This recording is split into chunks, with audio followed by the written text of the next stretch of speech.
중소교회에서 한 목사님이 목회를 잘 하시고 은퇴를 하시게 되었다고 합니다. 은퇴 예배 순서 은퇴를 하시고 후임 목사님이 새로 부임해서 취임 예배를 드리게 되는데, 담임 목사 취임 예배에 스님이신 원로 목사님이 나오셔서 후임 목사님을 위한 축복 기도 순서가 있었다고 그럽니다. 앞에 강대상에 나오셔서 후임 목사를 위하여 간절히 기도합니다. 영역도 주시라고 기도하고 건강도 주시라고 기도하고 가정의 평화와 사랑도 달라고 기도하고 좋은 장로님들 세워주셨는데 잘 호흡 맞추어서 하나님이 보시기에 아름다운 교회가 되게 해달라고 간절히 기도하시는 것입니다. 그런데 기도는 다 알아듣겠는데 알아들을 수 없는 기도가 있었습니다. 그 기도는 바로 우리 목사님 하나님께서 축복해 주셔서 일십 백천만 하는 목사 꼭 되게 해 주십시오. 이 기도는 기도하는 본인만 아는 기도입니다. 듣는 사람은 무슨 뜻인지 알 수가 없는 기도를 하신 것입니다.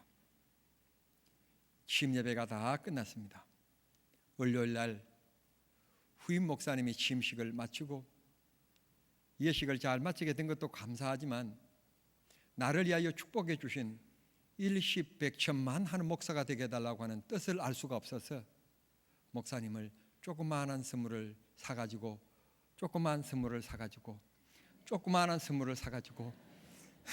찾아뵀다고 합니다. 목사님, 초혼 교회를 저에게 후임자로 이렇게 사랑해 주셔서 목회 파돈을 물려주시니 감사합니다. 목사님은 제가 지켜보기에 참 훌륭하시고 그리고 영광스럽게 즐겁게 목회하시다가 은퇴하셨는데 참 쉽지 않는 일인데 저도 목사님처럼 즐겁게 목회하고 성도들에게 존경받고 이렇게 영광스럽게 은퇴하는 목사가 되기를 원하는데, 그런데 목사님 후임자를 위한 축복 기도 때 저희를 위해서 간절히 기도해 주셔서 너무 고맙고 감사합니다. 그런데 제가 너무너무 궁금한 것이 하나 있는데, 우리 목사님 일십 백천만 하는 목사 되게 해달라고 기도하셨는데 그 기도하신 내용을 내가 알 수가 없어서 너무너무 궁금해서 제가 지난밤 잠도 잘 못 잔 채 오늘 이렇게 목사님을 찾아뵀습니다. 그러니 그 뜻을 좀 가르쳐 주십시오. 저도 목사님처럼 이렇게 영광스럽게 은퇴하는 목사가 되기를 원합니다. 그랬더니 이 스님, 이 원로 목사님이 후임 목사님의 손을 꼭 잡으면서 하시는 말씀이, 목사님 꼭 그런 목사가 되기를 원하십니까? 그럼요, 꼭 그렇게 되기를 원합니다. 그러면 일십 백천만만 꼭 기억하시면 그런 좋은 목사님이 되실 수 있습니다. 그렇게 말씀해 주셔서 더 궁금해지는 겁니다. 그래서 부탁드렸습니다. 대간절 일십 백천만이란 뜻이 무슨 뜻인지 말씀을 좀 해주시면 고맙겠습니다. 이 종이 그 말씀을 꼭 붙잡고 그렇게 믿음대로 순종하며 제가 살아보겠습니다. 목회하겠습니다. 그러니까 이 원로 목사님이 활짝 웃으면서, 목사님 꼭 그렇게 살고 싶습니까? 꼭 믿음대로 그렇게 사시겠습니까? 다짐을 받으시더니 예라고 했더니 글쎄 일십백천만을 해석해 주는데 이렇게 해석해 주시는 것입니다. 일은 자신의 취미나 생각, 친구보다 하나님의 일을 최고로 여기는 목사가 되세요. 가슴이 출렁했습니다. 왜냐하면 이 목사님이 취미생활도 좀 해야 되고 좀 그래도 괜찮는 이제 교회 왔으니까 좀 이제 그런 생각 가지고 있었는데 이 말씀을 하시니까 깜짝 놀라게 되신 거예요. 10은 뭐냐 그랬더니 하루에 사람을 10사람씩 만나고 좋은 목사의 모습을 보이며 매일 성도 10명 이상의 이름을 부르면서 꼭 기도하는 목사가 되세요. 그렇게만 본인이 생각해, 아니 무슨 얘기인가? 이게 1000명이 넘는 교회에 하루에 10명씩 이상씩 이름 불러가며 기도하라고? 그만 생각해 보니까 하루에 10명씩 이름 부르면서 기도하는 게 쉬운 일이 아니고, 자 본인도 그만 생각해 보니까 하루는 몇십 명씩 이하여 기도하는 경우들도 또 있지만 어떨 때는 한 명도 이름 부르면서 기도 안 하는 때도 많았던 것을 본인이 깨닫고 머리가 그냥 띵 하면서 번쩍해지더라는 것입니다. 백은 뭐냐 그랬더니 하루에 100자 이상의 글을 꼭 쓰세요. 그리고 할 수만 있다면 목사는 일기를 써야 됩니다. 그래서 그때부터 글쓰기를 시작했대요. 그래가지고 유명한 책도 냈대요. 천은 뭐냐? 아무리 바빠도 하루에 1000자 이상의 성경을 읽고 책을 읽으세요. 이 말씀이 얼마나 귀한지. 목사는 상담을 내도 이야기를 내도 모든 근거지가 성경인데 성경을 안 읽고 되나? 그래서 하루 1000자 이상의 성경을 읽고 1000자 이상의 책을 읽으세요. 만은 뭡니까? 그랬더니 주님의 일은 성령의 힘으로 하는 것은 당연한 것입니다만 건강을 위해서 하루에 10,000보 이상 걷는 운동을 하세요. 목사님이 집에 돌아와서 매직을 찾아서 큰 종에다가 일십 백천만 책상 위에 화장실 앞에 집 출입문에 다 써붙였다고 그럽니다. 목사님 댁에 가끔 가다가 찾아오시는 분들이 아니 이게 무슨 말인데 이렇게 눈이 곱고 닿는 곳마다 이런 글자를 써붙였냐? 그거는 가르쳐줄 수가 없다고. 가르쳐줄 수가 없고 그건 하나님과 나만의 약속이기 때문에 나는 가르쳐줄 수가 없다고. 이 목사님이 좋은 교회 오셔서 좋은 목사님 만나서 더 좋은 목사님이 되셔가지고 책도 많이 쓰고 한국교회에 이름난 목사님이 되었다고 합니다. 사랑하는 성도 여러분, 이 세상을 살아가는데 사업을 하는데 직장생활을 하는데 열심히 있고 확신이 있고 신념이 있는 사람이 분명히 성공하게 되어 있습니다. 오늘 하나님은 많은 그리스도인들이 있고 많은 성도들이 있고 많은 교회들이 있는데 하나님이 어떤 사람을 찾으실까요? 딱 한 가지 조건, 딱 한 사람, 믿음의 사람을 찾고 계십니다. 예나 지금이나 성경에서부터 지금까지 하나님은 약속하신 바는 믿음대로 역사하시는 하나님이라는 것입니다. 믿음대로 하십니다. 못한다 하는 사람이 하는 일 없고 할 수 있다는 사람이 못하는 일 없습니다. 하나님이 부족한 것만큼 믿음의 사람은 채워주시기 때문에 믿음의 역사는 위대한 것입니다. 저는 오늘 본문을 참 좋아합니다. 여러분들도 아마 좋아하는 성경이 있을 것입니다. 병들었을 때는 하나님 앞에 병든 자를 고쳐주는 성경 구절을 아마 여러분들이 좋아하실 것입니다. 낙심과 환난이 있을 때는 두려워하지 말아라, 놀라지 말아라, 내가 너와 함께함이니라 하는 구절을 좋아하시게 될 것입니다. 저는 제 나름대로 힘들고 어려울 때 하나님은 언제나 믿음대로 역사하시는 이 본문의 말씀을 저는 참 좋아합니다. 그래서 여러분들이 아시는지 모르시는지는 모르지만 이 성경 본문의 말씀을 적어도 1년에 한두 번 이상 설교의 본문으로 삼습니다. 저는 이 말씀을 참 좋아하는데 이 말씀은 엄격하게 따지면 여러분에게 하는 설교가 아니라 설교하는 제 자신에게 하는 설교입니다. 유 목사야, 왜 그 문제 때문에 너가 흔들리느냐? 왜 그 문제 때문에 너는 근심하고 걱정하느냐? 목사가 믿음으로 서지 아니하면 믿음 가져라, 믿음대로 되리라. 제 자신에게 외치는 설교를 오늘도 하는 것입니다. 성도 여러분, 세상에 크고 작은 일들이 참 많이 있습니다. 그 일 가운데서 가장 우리로 하여금 힘들게 만드는 일은 자식들의 문제입니다. 자식의 회사가 부도가 났다든지, 자식이 건강을 잃고 갑자기 쓰러졌다든지, 교통사고가 나서 여러분 다시 돌이킬 수 없는 어떤 장애를 입었다든지, 아니면 다시 얼굴을 볼 수 없는 이별의 어떤 순간이 왔다든지, 이러면 부모는 정신을 잃는 겁니다.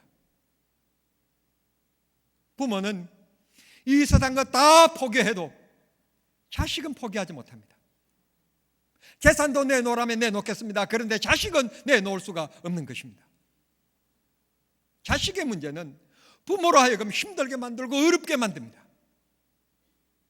우리로 하여금 흔들리게 만듭니다.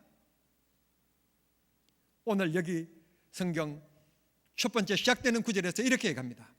한 관리가 그렇게 얘기합니다. 당시에 로마의 지배 속에 있었던 이스라엘, 로마 지배 속에 식민지로 있었던 이 이스라엘의 관리였다는 것은 대단한 힘을 가진 사람이었다는 뜻입니다. 이때 관리는 우리나라 60년대 50년대도 그랬지만 여러분, 대전 유성 땅과 공주 땅에요, 부자가 옛날에 있었는데 김갑순이라고 하는 분이에요. 그분의 땅을 밟지 않고 지나가는 사람이 없을 정도로 엄청난 큰 땅 부자였어요. 어떻게 이렇게 땅 부자였느냐? 사또가 애를 시집과 장가를 보내야 되겠는데 돈이 넉넉지 않는 청렴한 분이었는가 봐요. 그러니까 그 동네 부자에게 가서 우리 자식을 결혼시켜야 되겠는데 혼수를 준비해야 되겠는데 좀 도와달라고 그렇게 얘기했는데, 왔다가 갈 사람에게 내가 뭐 이렇게 큰 돈을 내놓을 수 있느냐? 그리고 그 부자가 안 내놓았나 봐. 그런데 그것을 안 이 김갑순 씨가 이 좋은 일이 있느냐고, 자식을 이렇게 보내는 이 시집과 장가를 보내는 좋은 일이 있느냐고 그러면서 혼숙감을 사라고 돈을 대줬나 봐요. 그런데 한국 얘기는 재밌잖아요. 시간은 흘러 지나가가지고요, 이 관리가 중앙정부로 올라간 거예요. 중앙정부에 올라가 보니까 나라 국토를 변화시키는데 박정희 대통령께서 이 지역은 어떻게 하고 이 지역은 어떻게 하고 하는데 보니까 글쎄 대전을 경부선과 호남선이 나누어지는 그곳으로 대전을 딱 점찍고 도시 계획이 이루어진 거예요. 그걸 이 관리가 김갑순 씨에게 알려준 거예요.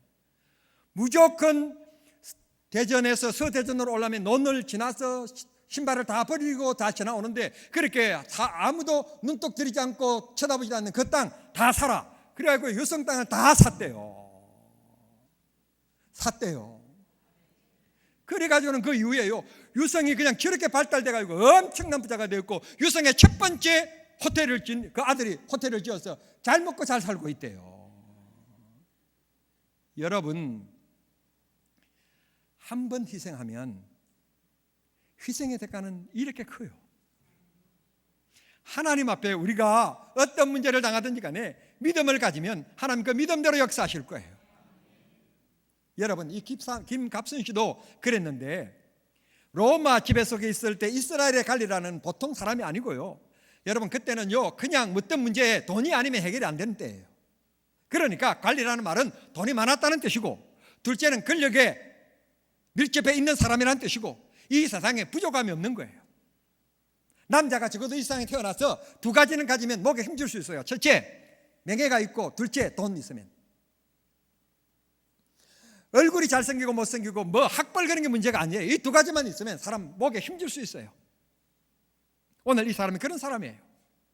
그런데 그래서 이 사람은 생각하기를 자기 힘으로 이만큼 인생을 성공적으로 이끌었고 나만한 사람이 있는가? 그러면서 자만 속에 살아갔어요. 그런데 사랑스러운 이 딸이 병들어 죽어갑니다. 이분에게 잘 아는 의사가 없었겠습니까? 도와줄 권력이 없었겠습니까? 그런데 병든 이 딸이 죽어가는 데는 권력도 의사도 아무런 도움이 못했어요. 쌓아놓은 그 많은 재산도, 자기가 쌓아놓은 그 관리의 벼슬도 아무런 도움이 되지 못했어요.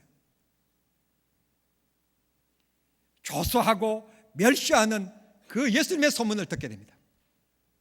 그래서 이 사람은 명예도 체면도 모든 것을 다 내려놓고 유대인 속에서 조사하고 비웃는 그 예수를 찾아간 겁니다.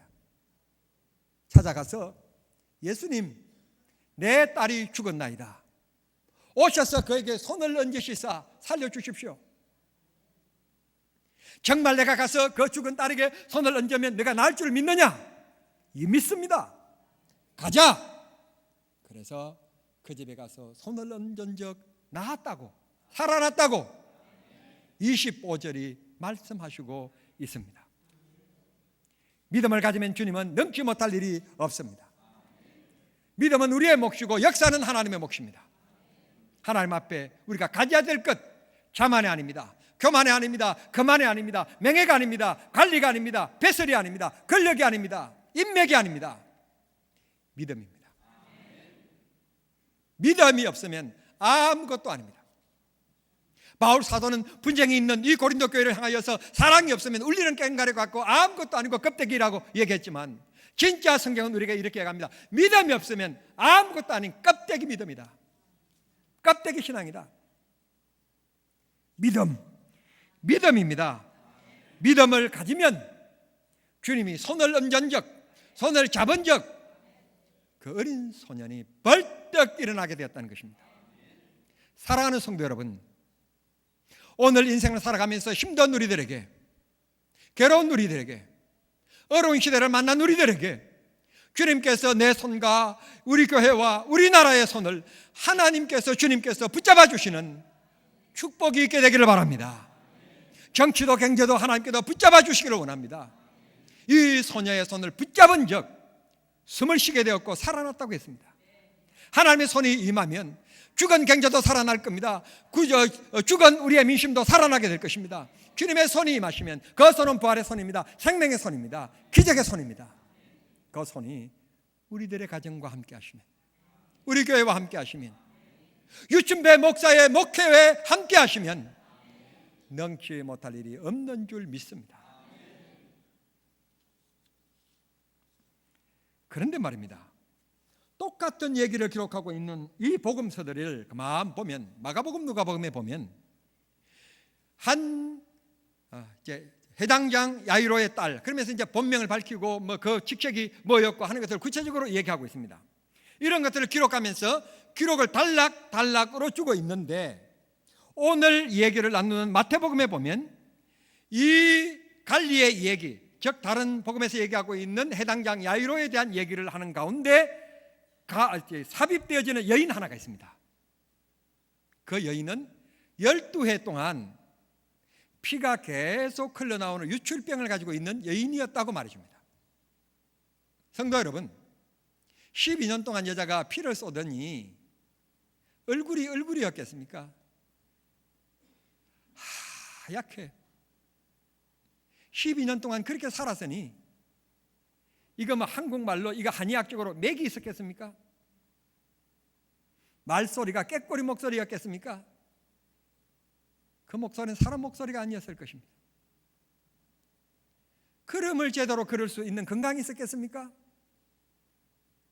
누가 봐도 저 여자는 환자임을 알고 어쩌면 구부러진 상태로서 겨우겨우 발걸음을 걸었을지도 모릅니다.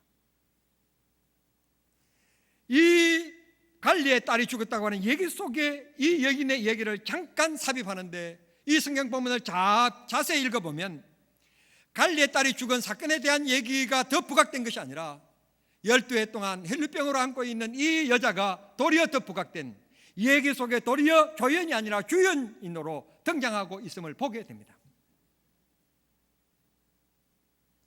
귀로 들었습니다. 예수님은 죽은 자도 살리시고 병든 자도 고쳐주시고 유대인들이 생각하고 있는 절대 불치병이라고 생각하는 문둥병도 고쳐주시는 능력을 가지신 예수님이라는 것을 그가 귀로 들었습니다. 마음속에 꿈틀거리기 시작했습니다.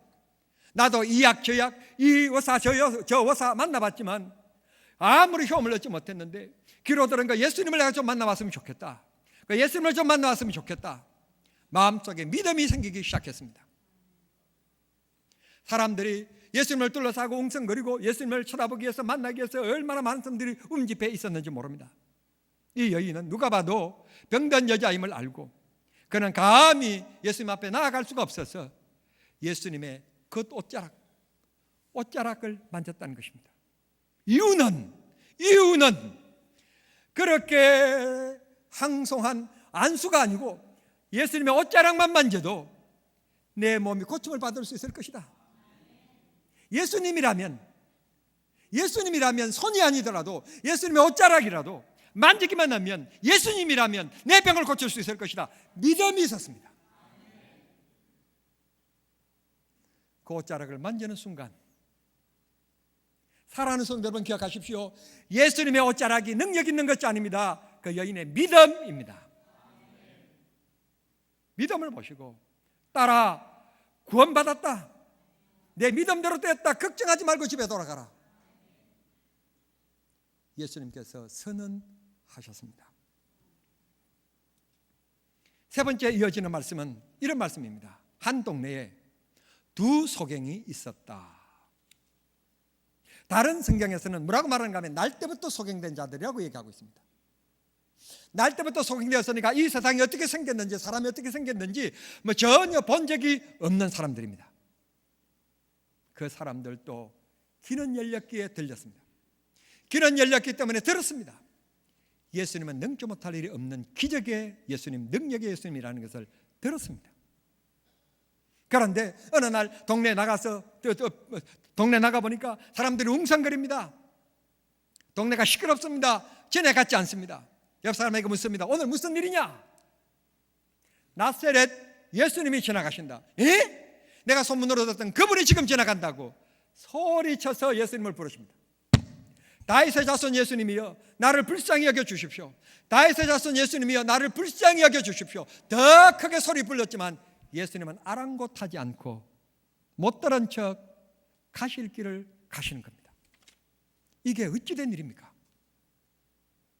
주님은 부르짖으라고 그랬고 주님은 구하라고 그랬는데 주님의 이름을 부르는데 주님은 어떤 일인지 들은 척도 하지 않고 가시는 길을 가시는 것입니다. 어느 순간 조용해졌습니다. 옆 사람에게 묻습니다. 아니 예수님이 어디에 가셨느냐고. 예수님은 동네 바깥 끝집에 갔다고, 아무개 집에 갔다고. 사람들에게 묻습니다. 여보시오, 아무개 집이 어디예요? 저쪽 앞으로 더 가라고, 앞으로 더 가라고. 가서 어떤 골목이 넘으면 오른쪽으로 돌아가라. 성경 그런 말 없어요. 없어요. 돌아가라고. 그래서 돌아서 예수님께서 앉아 계시는 집에 찾아들게 되었습니다. 성경에 그런 말이 없다는 말씀 드렸지만 저는 이런 생각이 들었습니다. 이 사람이, 앞을 보지 못한 사람이, 날 때부터 소강된 사람이, 한 번도 나무를 본 적도 없고 동물도 본 적이 없는 사람이, 새마을운동으로 깨끗이 다져진 그런 땅도 아니고 옛날 고대의 그 땅인데 울텀불텀 돌멩이도 많았을 텐데 넘어지는 일이 없었을까요? 성경에 그런 말이 없으니까 꼭 그렇게 했다고 얘기할 수는 없지만 제 추측컨대 이 사람이 예수님이 앉아있는 그 집까지 찾아가기까지 얼마나 많은 큰 난간이 있었을까요? 백과 부딪히고 담장과 부딪히고 돌부에 넘어지고 여러 일들이 많았을 거예요. 포기할까? 이거 예수님이 또 떠나가신 거 아닌가? 안 계시는 거 아닌가? 여러 가지 아마 마음의 갈등도 있었을 거예요. 그러나 그는 예수님을 만나야 되겠다. 넘어지면 안 된다. 넘어져서는 다시 일어나서 가서 예수님을 만나야 된다. 그게 두 소경의 믿음이었습니다. 그래서 성경은 이렇게 얘기합니다. 한 집에 가서 예수님께서 앉아 있을 때 이 두 소경이 길거리에서 외쳤던 그 두 소경이 집에 찾아들었다. 그런데 말입니다, 놀라운 사실 하나 있습니다. 찾아왔던 그 두 소경이 얘기합니다. 예수님, 우리가 길거리에서 그렇게 부르짖었는데, 예수님 이름을 불렀는데 왜 그렇게 못 들은 척하고 이곳까지 오셨습니까? 그런 말이 일절 없습니다. 아무 말 없습니다. 집에 앉아서 기다리고 있던 그 예수님께서 이 두 사람이 찾아오는 모습을 보고 예수님이 먼저 말씀하십니다. 내가 너 눈을 뜨게 해줄 줄 믿느냐? 그런 물음도 없었습니다. 내가 손을 얹으면 기적이 나타날 줄 믿느냐? 그런 물음도 없습니다. 예수님께서 직설적으로 말씀해 버립니다. 내 믿음대로 되라. 내 믿음대로 되라. 그랬더니 그들의 믿음이 뭐냐? 믿음대로 되라고 하는 그 말씀 때문에 이 두 소경이 눈이 번쩍 떠졌다는 것입니다. 이 두 사람의 소원은 하늘에서 금덩이가 뚝 떨어지는 것이 아니었습니다. 사법고시 합격하는 것이 아니었습니다. 나라의 관리가 된 것이 아니었습니다. 눈 뜨는 것이 소원이었습니다. 예수님을 만나면 내 인생의 최대의 난간인 이 눈 보지 못하는 이 시각장애가 해결될 줄 믿는 믿음을 가지고 더듬더듬거리면서 넘어지면서 물어물어 이 집까지 찾아온 것입니다. 예수님은 두 소경을 기다리신 거예요. 동구박을 떠나서 멀리 가시지 아니하고 이 두 소경이 오도록 그 집에 앉아서 예수님을 기다리신 거예요. 사랑하는 성도 여러분, 오늘 또 주님이 문제를 만난 나를 주님이 기다리시는 거예요.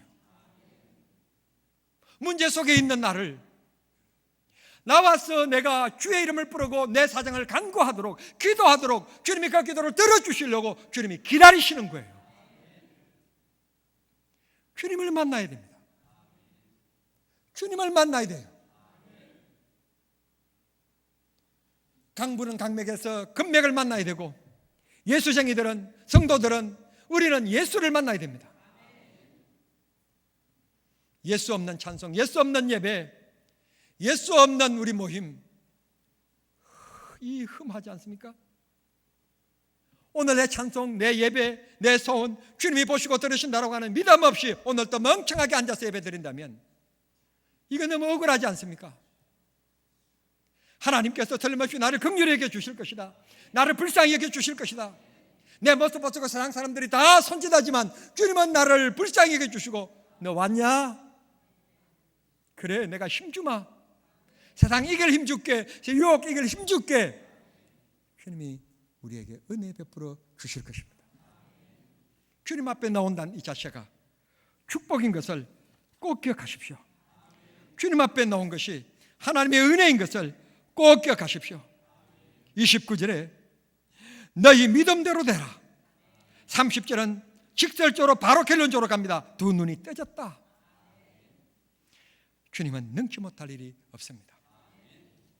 문제는 믿음입니다. 우리 모두 믿음의 그릇을 가져야 됩니다. 돈의 그릇도 가지십시오.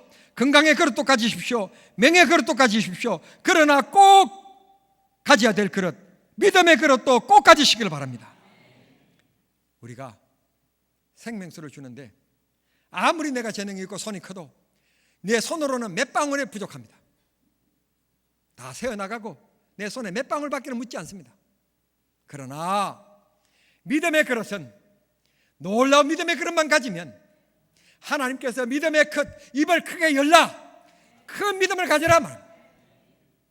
믿음은 내 몫이지만 채우는 것은, 이루시는 것은, 역사하시는 것은 주님이 하실 것이니까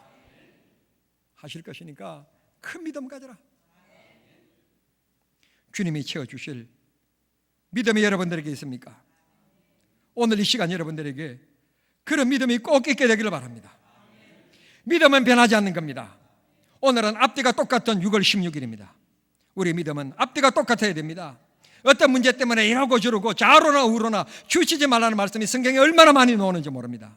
오늘 새벽에 말씀 읽을 때도 좌로나 우로나 치우치지 말라는 말씀이 또 나왔습니다. 오직 주님을 바라보고 좋을 때나 기분 나쁠 때나 주님을 바라보고 주님의 영광 위하여 헌신하십시오. 주께서 여러분의 믿음을 고귀하게 보시고 여러분을 축복해 주시고 신명기 말씀대로 여러분의 자손들을 축복해 주시는 역사가 있을 것입니다. 말씀을 맺겠습니다. 사랑하는 성도 여러분, 유대 갈리를 보십시오. 그는 모든 능총을 의식할 수 있었지만 모든 걸 다 내려놓았습니다. 내려놓는 용기를 가졌습니다. 멸시했고 비웃었던 그 유대인 나그네를 예수께 찾아가는데 주저없었습니다. 딸의 죽음을 그리고 딸의 생명을 살릴 수만 있다면 모든 걸 내려놓았습니다. 체면 그런 것 다 따지지 않았습니다. 예수님께 나아갈 때 그 믿음 보고 예수님께서 살려주셨습니다. 이 여인을 보십시오. 이 여인은 12년 동안 정말 가족들에게도 버림을 받고 혼자서 외롭게 살아가는 사람이었습니다. 정말 외로움이 충고였습니다. 정말 그 형편되지 않고는 그 여인의 심정을 이해할 수가 없을 만큼 고독한 여인이었습니다. 그런데 귀가 복이었습니다. 예수님의 소문을 들은 겁니다. 다른 얘기를 들은 것이 아닙니다. 예수님의 얘기를 들은 겁니다. 사랑하는 성도 여러분, 여러분들도 복음의 얘기를 들으십시오. 하나님의 영광의 얘기를 들으십시오. 하나님의 역사의 말씀을 들으십시오. 세상 친구, 세상 재미 얘기 순간입니다. 순간. 그 쾌락 여러분 저들면 빠져나오지 못합니다. 그러나 주님의 말씀은 지루한 것 같지만 말씀에 생명이 있습니다. 축복이 있습니다. 능력이 있습니다. 소경들을 보십시오. 비록 날 때부터 태어난 불행한 인생이었지만 예수님을 만남으로 말미암아 그들이 겪어보지 못한 새로운 세상을 바라보며 아름다운 삶을 살아갈 수 있는 계기가 되었습니다. 제가 언급한 것처럼 아마 예수님을 찾아가는 그 거리가 얼마만큼 되었는지는 모르지만 힘든 일이 있었을 것입니다. 돌뿌리도 있었고 넘어지고 어쩌면 무릎도 깨지고 얼굴도 깨졌는지도 모르겠습니다. 그런 예수님을, 그런 환자들을, 그런 소경들을 예수님이 앉아서 기다렸었던 것입니다. 성도 여러분, 주님이 떠나시지 않았습니다. 주님이 눈 감고 계시지 않습니다. 주님이 여러분이 믿음의 자리로 나오도록, 기도의 자리에 나오도록 주님이 지금도 기다리고 계심을 믿으십시오. 하나님께서 존귀하고 아름답게 역사해 주시리라고 믿습니다. 여러분 기도해 주셔서 노회 교육자 수양에 잘 마치고 제가 돌아왔습니다. 아이고, 패키지로 갔는데 여행사에서 밤 10시에 9시 반인가? 9시 반에 우리를 공항에다가 떨어뜨려 놓고 이제 자기들은 빨빠이 하고 갔어요. 가서 이제 짐 붙이고 이제 자리 좌석 배정받고 탑승 수속하고 10시가 좀 넘었어요. 이제 곧 우리 비행기가 오는가 보다 그랬더니 1시간 반 동안 딜레이 됐대요. 1시간 반 동안 기다리래. 지연됐대요. 그래가지고 기다린 게 우리 한국 시간으로 여러분들이 새벽 기도할 4시 10분에 비행기를 탔네. 곧 내려야 될 그 시간에 비행기를 탄 거예요. 9시 정도 돼서 인천공항에 내렸어요. 내가요 정말 마음에 다짐을 했어요. 다른 것 적게 쓰고 돈 아껴서 대한항공이나 아시아나 항공 타지 절대로 저가항공 안 타겠다. 저가항공 타니까 내가 벨등치가 크지도 않는데 내 같은 비슷한 목사님이 앉으니까 무릎이 조금만 이렇게 하니까 무릎이 앞 의자에 닿고요. 얼마나 답답하고, 대한항공은 금방 왔다가 우리가 가만히 지켜보니까 1시간 반 만에 또 이륙하고 그런데 우리 비행기는 오지도 않고요. 얼마나 답답한지.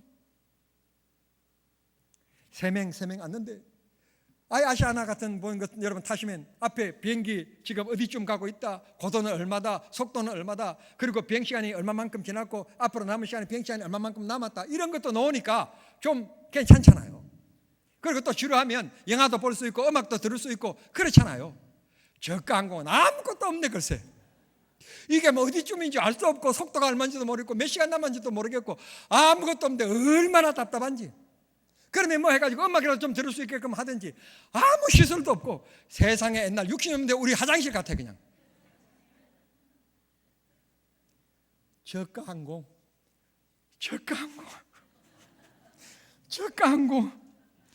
절대로 안 타려고 생각해.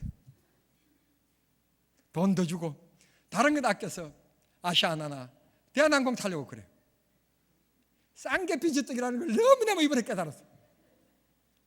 그리고는 9시 가까이 김포공항에 내렸는데 이게 어디냐 대강자 밤새도록 가가지고 정신을 못 차리겠어요. 주님, 내일 모레가 주일인데 주님 회복시켜 주십시오. 하나님 힘 주셔야지. 목사가 일주일 동안 놀고 와가지고 건강이 안 좋아가지고 이 비빌거리면 되겠습니까? 힘 주십시오. 주님이요, 오늘 새벽에요 벌쩍 눈 떠가지고 다른 새벽처럼 똑같은 컨디션으로 일어나서 새벽 기도한다고 설교하게 하셨어요. 세상은 돈 줘도 자꾸 지연되는 일 많아요. 주님은 절대로 지연시키는 일이 없어요. 믿음 가지십시오. 문제 있습니까? 주님 앞에 나오세요. 세상에 자꾸 근심 걱정하며 방황해봐야 아무 쓸데없고 아무 도움 없어요. 주님께 엎드려요. 주님이 해결해 주실 줄 믿습니다. 오늘 이 자리가, 이 예배가 주님을 만나는 그런 축복의 자리가 될 수 있게 되기를 우리 주님의 이름으로 축원합니다. 기도하겠습니다. 하나님 감사합니다. 오늘 또 내가 호흡함이 하나님의 은혜고, 내가 하나님 앞에 나와 찬송함도 하나님의 은혜고, 오늘 또 예배한 자체가 하나님의 은혜입니다. 이런 감격을 주신 하나님 감사합니다. 주신 은혜대로 이 세상을 믿음의 눈으로, 믿음의 시각으로, 믿음의 인생관으로 살아갈 수 있게끔 힘을 주시고 내 자신의 연약함을 이기고 세상의 유혹을 이기며 믿음의 텝으로 살아가는데 부족함이 없게 해 주시옵소서. 예수님의 이름으로 기도하옵나이다. 아멘.